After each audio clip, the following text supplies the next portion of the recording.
আকৌ এটা নতুন ভিডিঅ' লৈ মোৰ কোৱা চেনেলটোলৈ আপোনালোকক স্বাগতম জনালোঁ। আসসালামু আলাইকুম। আজি আপোনালোকৰ মাজলৈ সৰু মোৱা মাছৰ ৰেচিপি এটা লৈ আহিলোঁ। মই কেনেদৰে বনালোঁ আহকচোন চাওঁ। তাৰ বাবে মই এয়া মোৱা মাছখিনি ধুনীয়াকৈ এনেদৰে ভালকৈ ধুই লৈছোঁ। তাৰ বাবে পিঁয়াজ অলপ বেছিকৈ কাটি লৈছোঁ, জলকীয়া দুটা আৰু আদা আৰু নহৰু এনেদৰে দীঘল দীঘলকৈ কাটি লৈছোঁ। পেষ্ট কৰি ল'ব নালাগে।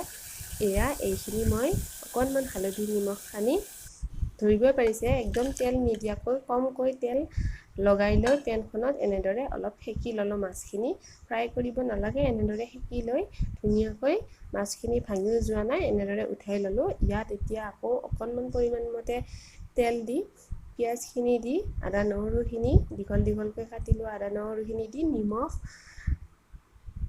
হালধি আৰু জিৰা গুড়ি, জালুকৰ গুড়ি, ধনিয়া গুড়ি এইখিনি দি ধুনীয়াকৈ এইখিনি ভাজি ল'ম। বিলাহী দিছোঁ, এটা বিলাহী সৰু সৰুকৈ কাটি দিছোঁ। গুটিখিনি উলিয়াই লৈ সেইখিনি ভাজি থকাত আকৌ পানী দি এইখিনি ধুনীয়াকৈ গ্ৰেভি বনাই ল'লোঁ।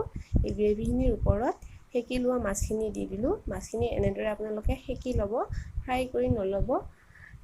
ধুনীয়াকৈ এইখিনি ভাজি থকাত মই নেমু টেঙা এপিচ এনেদৰে আতি দিছোঁ। আপোনালোকে ইচ্ছা কৰিলে বেছিকৈ দিব পাৰে। আৰু গোটেইখিনি হোৱাৰ ওপৰত আদা নহৰু একেবাৰে অকণমান ৰাখি থৈছিলোঁ, সেইখিনি ওপৰত দি দিছোঁ।